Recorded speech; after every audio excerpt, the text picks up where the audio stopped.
Okay, it's my pleasure to talk again at MINEX. The aim of my talk this afternoon is to bring you up to date with the progress that has been made by a subgroup of Crisico, the aim of which has been to try to harmonize the way in which resources and reserves are reported in Russia and the way in which they're reported internationally.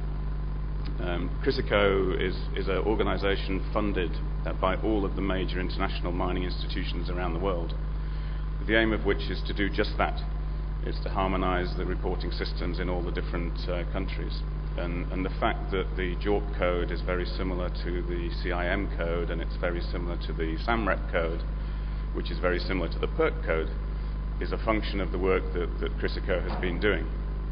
And as I say, the focus of the group that I'm chairman of is to try to align the code in Russia with the other international codes.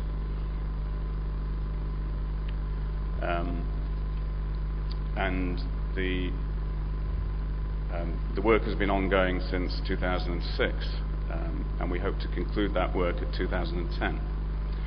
But just by way of background, I'm going to talk a bit about the reporting code in Russia, and then discuss how that compares with the reporting codes around the world, and then summarize the work that we've been doing to try to bring the codes together.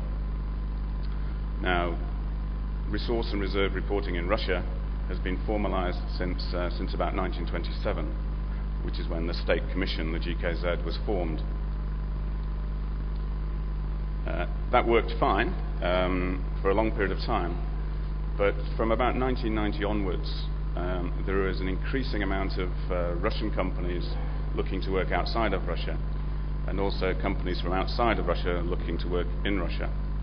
And because the reporting code in Russia was very different to the reporting codes internationally, this caused a lot of confusion, mainly because a lot of people from outside Russia didn't understand the Russian code, and also obviously because people within Russia didn't understand the international codes. As a result of that, for the last 20 years, there's been a lot of different documents produced which try to compare the two systems. So one of the aims of our work was to try to solve all this by creating a system that everybody involved in the industry was comfortable with, which was no easy task, obviously. In 2008, I think it was October 2008, we signed a protocol between Crisico and the GKZ, which agreed in principle how the two systems compared.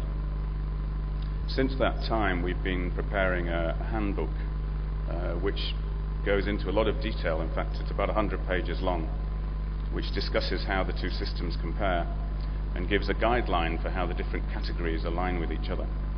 That document has now been published on the Crisico website and is open for consultation between now and July of this year. It's hoped that at the end of that process we'll have a document that everybody has had a chance to comment on, and then we're going to then present the findings and the overall confirmation of the alignment at MINEX in Moscow in October. The GKZ then intends to produce a further resource reserve reporting code which will be aligned and very similar looking to the JORC code and the CIM code. It'll be aligned to the international codes. And that code will be open for use by Russian companies reporting their numbers to the international audience. The existing Russian system will still be used for internal reporting to the state. This is actually the protocol that was signed when the GKZ was formed in 1927.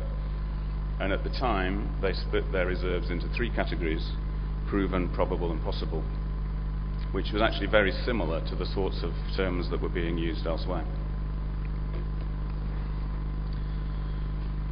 That code developed over a period of time, so that by the time we got to the 1940s, there was a set system for reporting resources and reserves. It was based on very simple manual methods of estimation. Obviously, there weren't computers around at the time. But even at that time, it prescribed very clearly how much exploration needed to be done to get material into the different categories.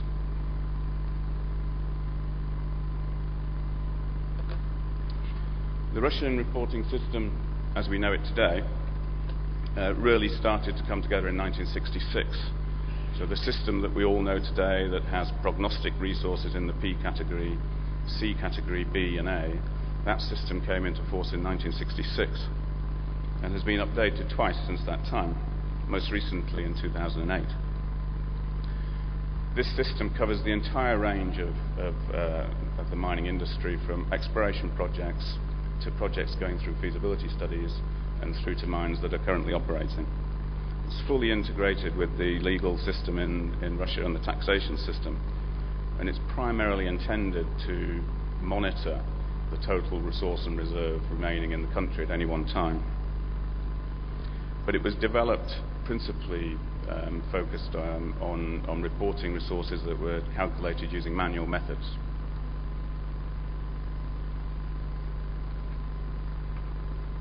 And this is the system that we all know now, and it's essentially split into two groups: the prognostic resources, which are very much the estimates of exploration potential, and then the reserves, as I've termed it here, which are the categories C, B and A. And it's these categories C, B and A that principally compare with the resources that you see reported using the JORC code, for example.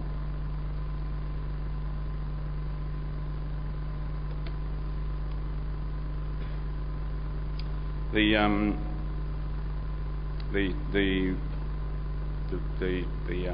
Russian code, as I say, was primarily generated so that the state could maintain a balance of how many reserves there were in total at the mines around Russia. And all reserve estimates have to be registered with the GKZ and reviewed by the GKZ before any mining is allowed.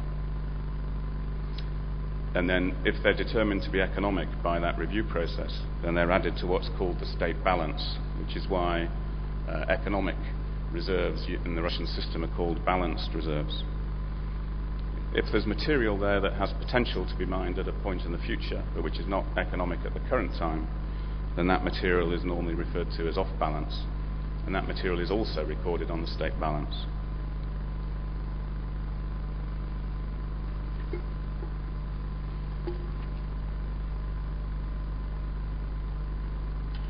As I said, that was all very well, and the system was working very well. But when we got to about 1990, there was a lot more interaction between companies in Russia and companies outside of Russia.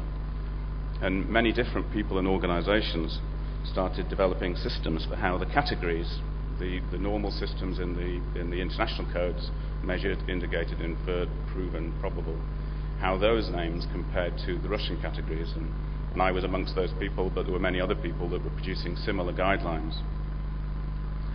But the problem with a lot of that is that I don't think there were very many people around that understood both the Russian system and the international system, myself included. And it did result in a lot of duplication of work as people tried to produce any estimate using both systems so that everybody could understand. And it also resulted in a lot of disparities in numbers, a lot of differences in numbers, a lot of arguments and a lot of tense times between people trying to produce numbers for Russian companies internationally and trying to use the different codes. And this is why the subcommittee was formed.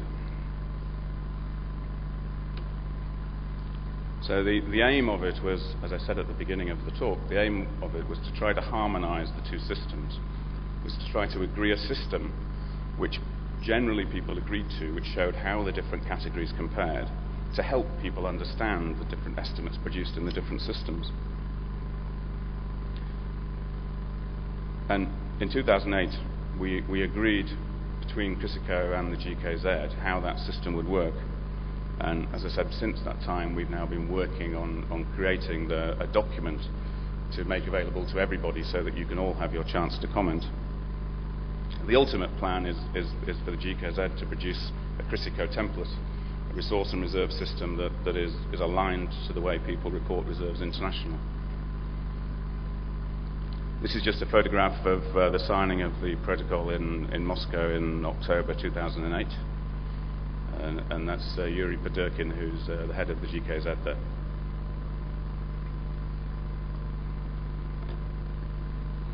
I think first thing that the committee, the subgroup, identified was that there were a lot of similarities between the international reporting codes and the codes used in Russia.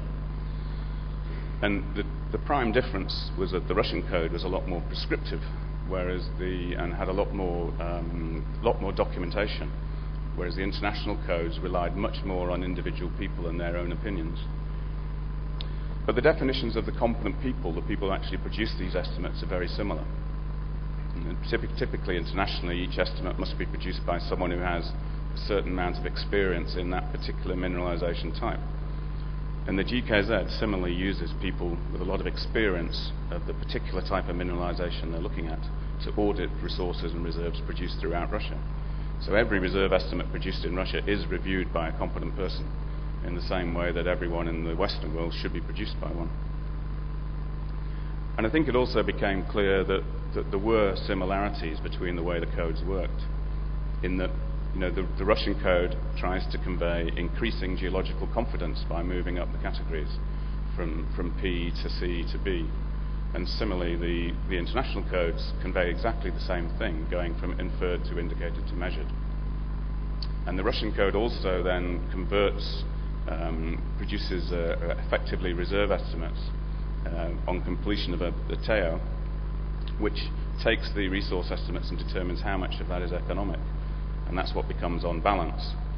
And similarly, the international codes do the same thing, and people produce feasibility studies which determine whether something is economic, and then they become reserves. So balanced resources in Russia equate pretty well to reserves in the Western sense.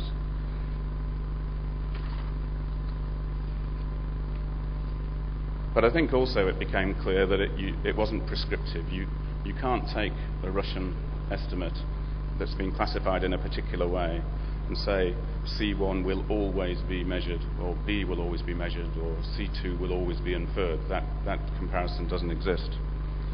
There's an uncertainty. The Russian code is quite prescriptive, as I said, but the international codes are much more subjective.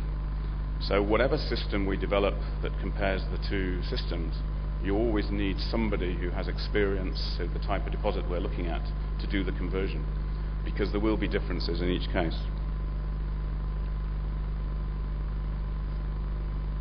This, as by way of a reminder, is a typical CRISCO template. So this is typically the way the resources and reserves are reported internationally.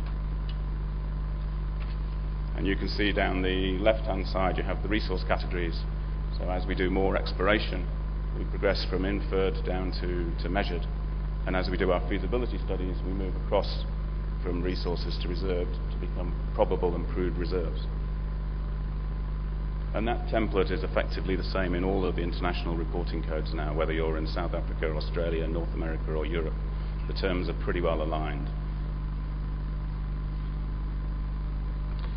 With moving back to the Russian code, we have what's called prognostic resources, and this covers material that is not covered by the international code. This covers exploration potential. P2 and P3 resources in particular cover material that is at a very early stage of exploration, sometimes only based on remote sensing data or very surface sampling, but never any drilling. And it's only when we get up to the P1 resources where you start to have some information on the actual ground, and we start to get into a system where the Russian system can be compared to JORC. So this is one of the differences between the system, is that the Russian code covers more material and covers ground at a much earlier stage than the international codes. But as I said earlier, the other thing to remember is that despite a misheld belief internationally, that the Russian system does include a distinction between economic and uneconomic resources. The material which is determined to be economic is called on balance, and the material which is determined may become economic, and which therefore correlates internationally to what we would call a resource, is called off balance. The other difference which we had to contend with the Russian code is that it incorporates a geological complexity class. So Deposits that are regarded as being geologically very simple are classified with a code of 1, and deposits that are categorized as being very complex get coded as 4. And those categories are used in the in the resource reporting system, so that if you have a complex geological ore body that is category 4, you need to get more exploration, more information before it can get into the same category as a similar deposit which was of a complexity of 1.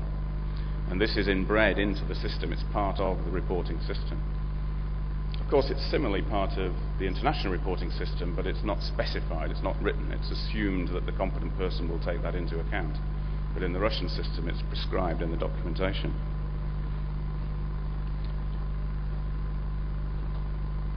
So this, for example, is from the Russian system, and it shows really what is allowed and what isn't allowed in the different geological categories. So if you have something in category 1 in the top line of the table, you can report C2, C1, B or A resources depending on how much information you have. But if you're in a category 4, it's not allowed to report an A or a B resource. So simply the geology is too complex to ever get to the place where you can be confident enough to call it B.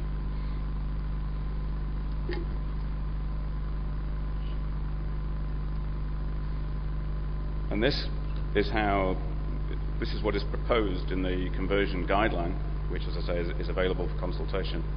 This is how it's proposed that the systems compare. Now remember, this is a guideline, this is not prescriptive. The individual situations will be different. But based on the definitions within the two sets of codes, rather than based on individuals' own thinking, based on the definitions as written into the codes, this is the best alignment that we could come up with as a group. So you can see that C2 resources would generally, in our opinion, translate to be an indicated resource as defined by the international codes. Whereas C1 resources could sometimes be measured or sometimes be indicated depending on how complex the geology is. If we do have resources in the B or A categories, then our opinion would be that they should normally be measured. And this is similarly how the categories compare for reserves. So that if we have balanced material in using the Russian system, then if that is in the C2 category, that would be classified as probable using an international code. And similarly, if it was in the C1, it could either be probable or proven, depending on the complexity of the geology. The two prerequisites for this, the two requirements for this, of course, are that A, there must be a TAO, at least a TAO of preliminary conditions must have been produced, and B, the reserve estimates must have been reviewed by the GKZ. So the thinking is that once the TAO has been produced, once the numbers have been reviewed by the GKZ, once any adjustments that the GKZ recommend have been incorporated, then those estimates can be compared to the international codes using this sort of comparison.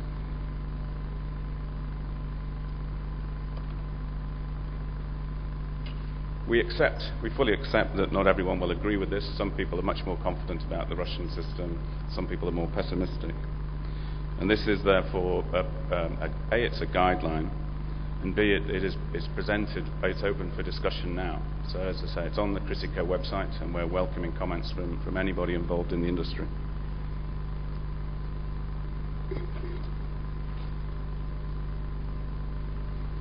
And as the key thing is that whenever this is done, whatever system we produce, it will never be possible to take an estimate produced in one system and automatically translate it to be reported using the other code, unless you have people involved that understand the geology of the ore bodies they're looking at. And I guess a key thing to remember with a lot of the Russian estimates is that they were produced a long time ago, and many of them haven't been updated, and the economic conditions will almost certainly have changed, and therefore what is balanced and what is not balanced may have changed. So, in conclusion, the draft guidelines have been published and they're now available for consultation. That consultation will stay open until May. We then hope to finalise the guidelines in July and present a formal document in October at MINEX in Moscow. That will then lead to the development of a Russian standard, the Russian system, which is aligned to the international code and gives everybody something to measure against and a guideline when they're looking at the estimates produced using the different systems. And this will then be lead on to the GKZ producing a Crisco-style reporting system for Russian mining companies, so that Russian mining companies will continue reporting their reserves within Russia using the Russian code, but will then go on to reporting their numbers internationally using the Russian Crisco code. Thank you very much.